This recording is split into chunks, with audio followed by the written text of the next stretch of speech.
In 1861, the United States of America ceased to exist. 11 southern states, following the election of Abraham Lincoln, seceded from the Federal Union and a Great War followed. It lasted until 1865. This war was known as the Civil War or the War between the states. Historians have never quite agreed on what the main issue of the war was. Some say it was the economic rivalry between the industrial North and the agricultural South, and some say that the basic issue was slavery. There were 18 free states and 15 slave states. The Civil War presented many personal conflict for those fighting it. In many cases, it involved brother against brother, and in the case presented in this play, father against son. Such inner struggles occurred frequently. No country is so wild and difficult, but men will make it a theater of war.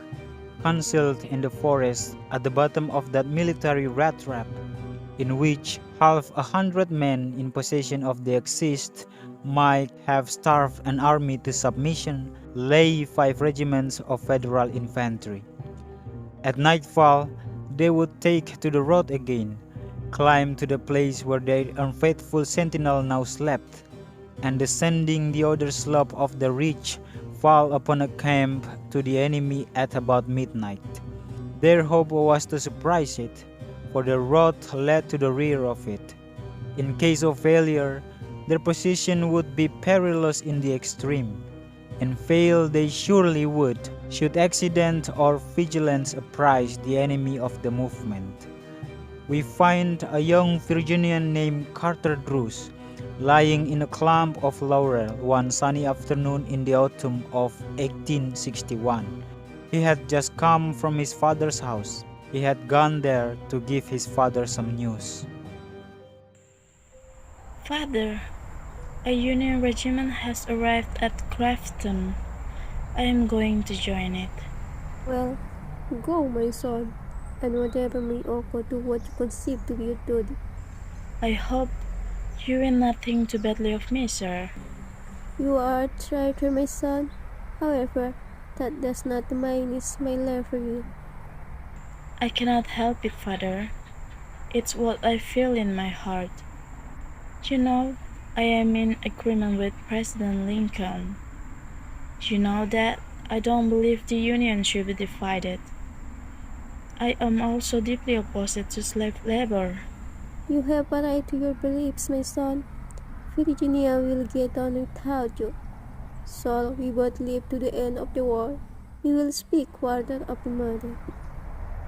I am going in to say goodbye to Mother. Carter, she is grieving.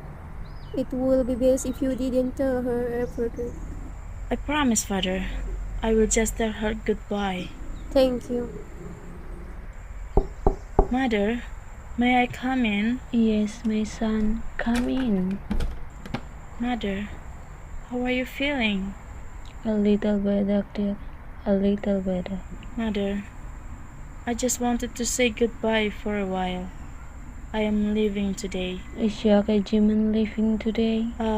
Yes. We're pulling out today. Good luck, my son.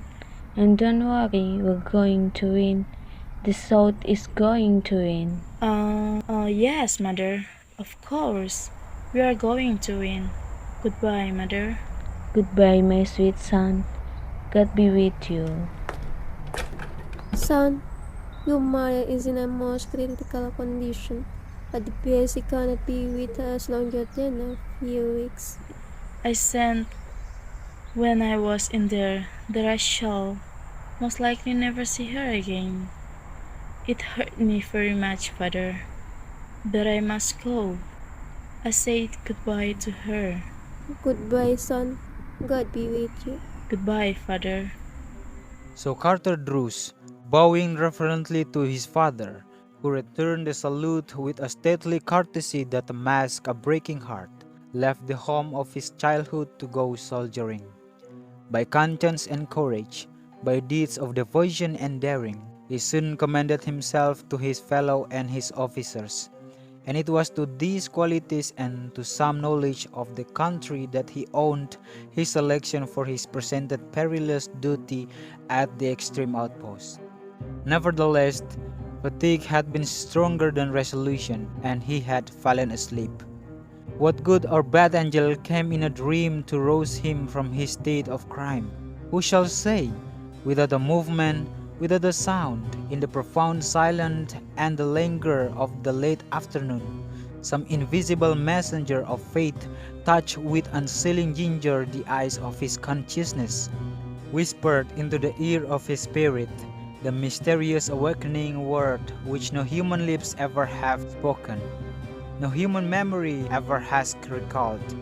He quietly raised his forehead from his arm and looked between the masking stem of the laurels, instinctively closing his right hand about the stock of his rifle.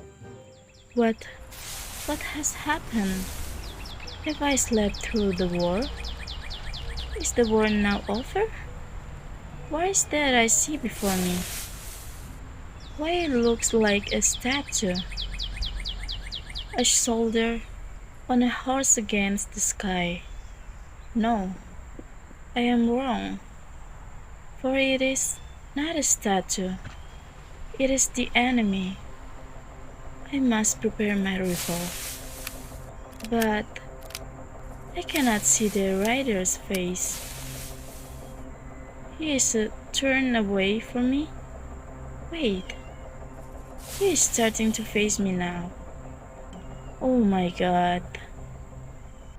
Is it then so terrible to kill an enemy in war? An enemy who has surprised a secret vital to the safety of oneself and comrades? An enemy more formidable for his knowledge than all his army for its numbers? Carter Druse grew pale. He shook in every limb, turned faint, and saw the statuesque group before him as black figures, rising, falling, moving unsteadily in arcs of circles in a fiery sky. His hand fell away from his weapon. His head slowly dropped until his face rested on the leaves in which he lay. This courageous gentleman and hardy soldier was near swooning from intensity of emotion. My God, I must do it. I must. It was not for long. In another moment his face was raised from earth. His hands resumed their places on the rifle. His forefingers sought the trigger. Mind, heart, and eyes were clear, conscience and reason sound. He could not hope to capture that enemy.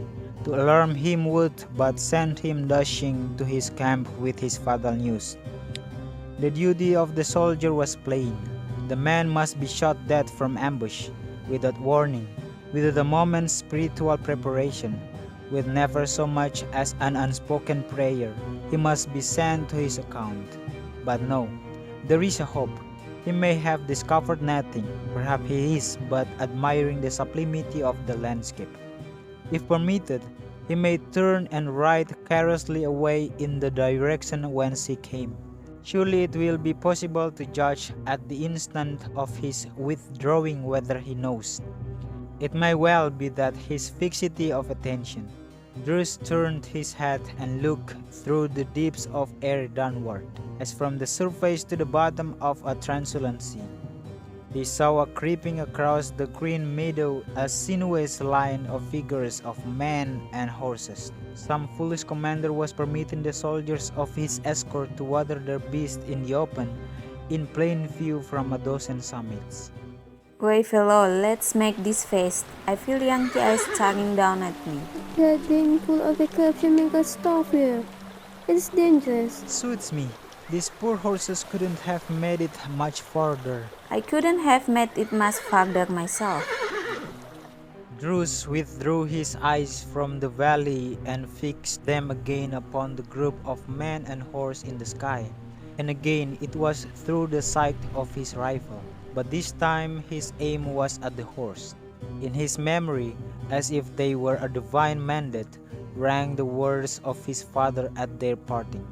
Well, go, my son, and whatever may occur to what you conceive to be your duty. Druse was calm now. His teeth were firmly but not rigidly closed. His nerves were as tranquil as a sleeping babe's. Not a tremor affected any muscle of his body. His breathing, until suspended in the act of taking aim, was regular and slow. Duty has conquered. My God, what will I do? I will aim for the horse. Peace, be still. An officer of the federal force, who in a spirit of adventure or in quest of knowledge had left the hidden bivouac in the valley, and with aimless feet had made his way to the lower edge of a small open space near the foot of the cliff, was considering what he had to gain by pushing his exploration farther. At a distance of a quarter mile before him, but apparently at a stone's throw, rose from its fringe of pines the gigantic face of rock, towering to so great a height above him that it made him giddy to look up to where its edge cut a sharp, rugged line against the sky. It presented a clean, vertical profile against a background of blue sky to a point half the way down, and of distant hills, hardly less blue, thanks to the tops of the trees at its base. Lifting his eyes to the dizzy altitude of its summit, the officer saw an astonishing sight: a man on horseback riding down into the valley through the air. Well, look up there. Looks like he's riding on the Nile. Straight upright sat the rider, in military fashion, with a firm seat in the saddle, a strong clutch upon the rein to hold his charger from too impetuous a plunge. From his bare head his long hair streamed upward, waving like a plume. His hands were concealed in the cloud of the horse's lifted mane. The animal's body was as level as if every hoofstroke encountered in the resistant earth. Its motions were those of a wild gallop. But even as the officer looked, they ceased, with all the legs thrown sharply forward as in the act of alighting from a leap. But this was a flight. Filled with amazement and terror by this apparition of a horseman in the sky, half believing himself the chosen scribe of some new revelation, the officer was overcome by the intensity of these emotions. My lungs failed me and I fell. Almost at the same instant, I hear a crashing sound in the trees, a sound that died without an echo, and all was still. I rose to my feet, trembling, pulling myself together. I ran rapidly obliquely away from the cliff to a point distant from its foot. Thereabout I expected to find my man, and thereabout I naturally failed. In the very instant of this vision, my imagination had been so wrought upon by the appearance of the marvelous performance that it didn't occur to me that the line of march of aerial cavalry is directly downward, and that I could have found the objects of his search at the very foot of the cliff. A half-hour later, I returned to camp. I, being a wise man, knew better than to tell the incredible truth. I said nothing of what I had seen, but then the commander questioned me. In your expedition, did you learn anything of advantage? Yes, sir. There is no road leading down into this valley from the southward. Is that so? Back at the extreme outpost, Carter Druse reloads his rifle. He is approached by a federal sergeant. Did you fire? Yes, At what? a horse. It was standing on yonder rock, pretty far out. You see, it's no longer there. It went over the cliff. Druse's face was white, but he showed no other sign of emotion. Having answered, he turned away his eyes and said no more. The sergeant did not understand. See here, Druse. It's no use making a mystery. I ordered you to report. Was there anybody on the horse?